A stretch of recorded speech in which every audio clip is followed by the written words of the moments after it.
When did survival turn into monetizing every hobby we ever loved? Thank you for joining me here on Volume 6, Work Worth and the Hustle Myth. And today's topic might hit a little too close to home.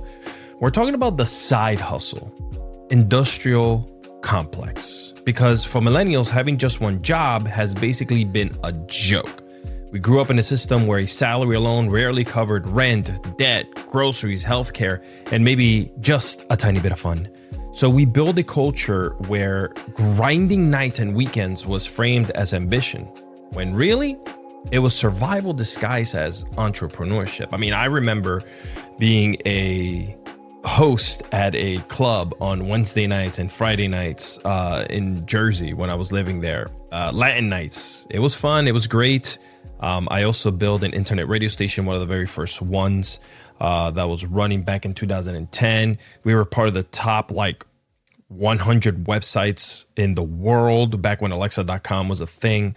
We were getting awards. We were paying for music. We had our spin was that we had club DJs playing music in a state-of-the-art studio with cameras, everything. Now every radio studio has this, right? But back then, when I created this with my late brother, it was just, it was fun. It was crazy. We were having DJs from all over the world submit mixes and, that would play 24 hours a day. We had the station on 24 hours a day. But during the day, from 8 a.m. to midnight, we had 2-hour rotations where every 2 hours a new show would start with, guest DJs. We had guests. We had celebrity guests. We had baseball players, wrestlers, everyone. If you name it, we had them there. Shout out to my old co-host, Dina the Queen Buzz, who was on there with me. She had her own celebrity report. She would just talk about all things, pop culture. It was great. It was great. But enough about me.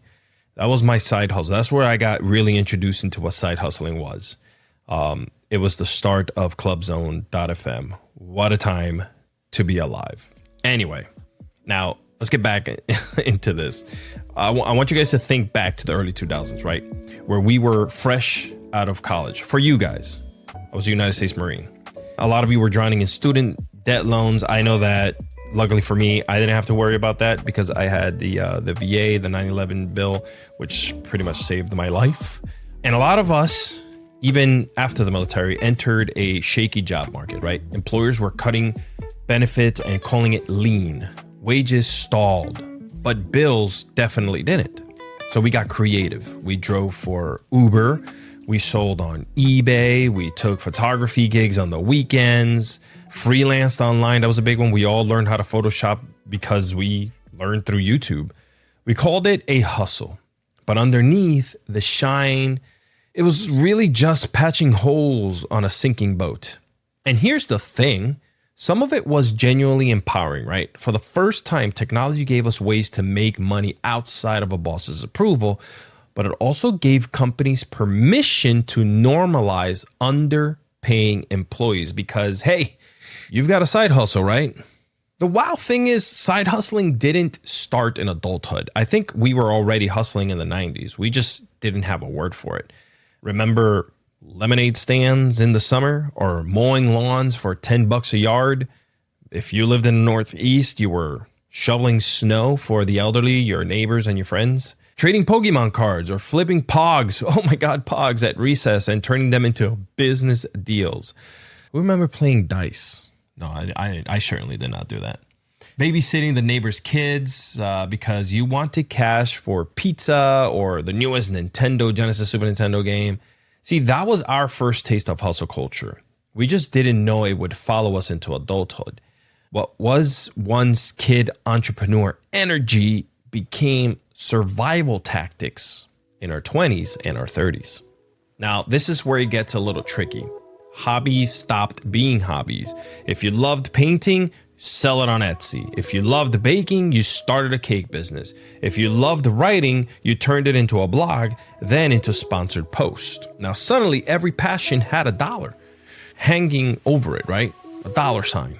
And if you weren't monetizing it, people asked, well, why not?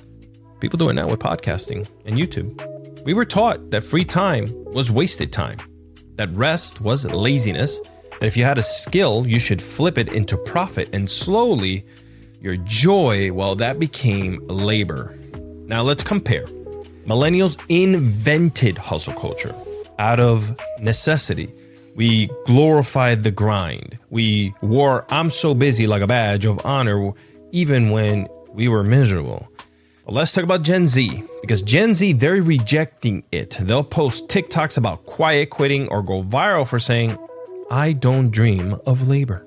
They're asking for balance first. 4-day work weeks, remote first jobs, and mental health days.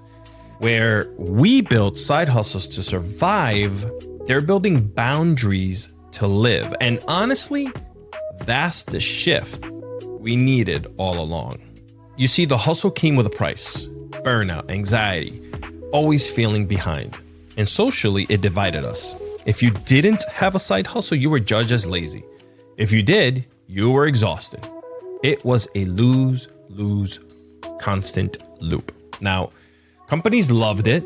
The rise of gig work let them outsource labor, avoid benefits, and shift risk onto us. What we called freedom often looked more like exploitation in a new outfit. So what now? How do we push back against the side hustle industrial complex?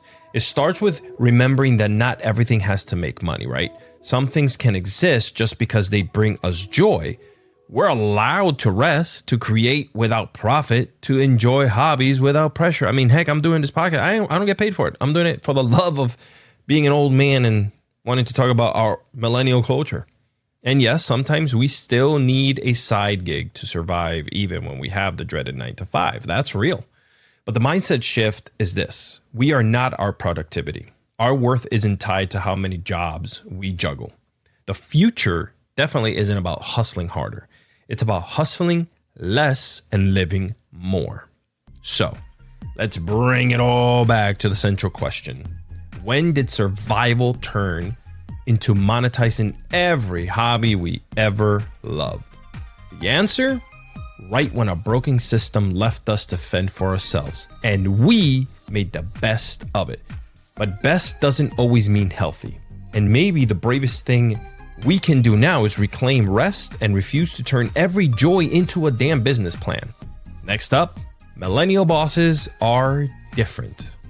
But are we okay? We're going to talk about what happens when millennials finally land in positions of power, how we lead, how we struggle, and whether we're changing the system or just inheriting its damn flaws. Subscribe, share, check out all the links at alexiscardoza.com. That's where you'll find the YouTube channel and all of the socials, as I mentioned before. Because hustling less, well, that's not lazy. That's reimagined. And this is fine. Goodbye.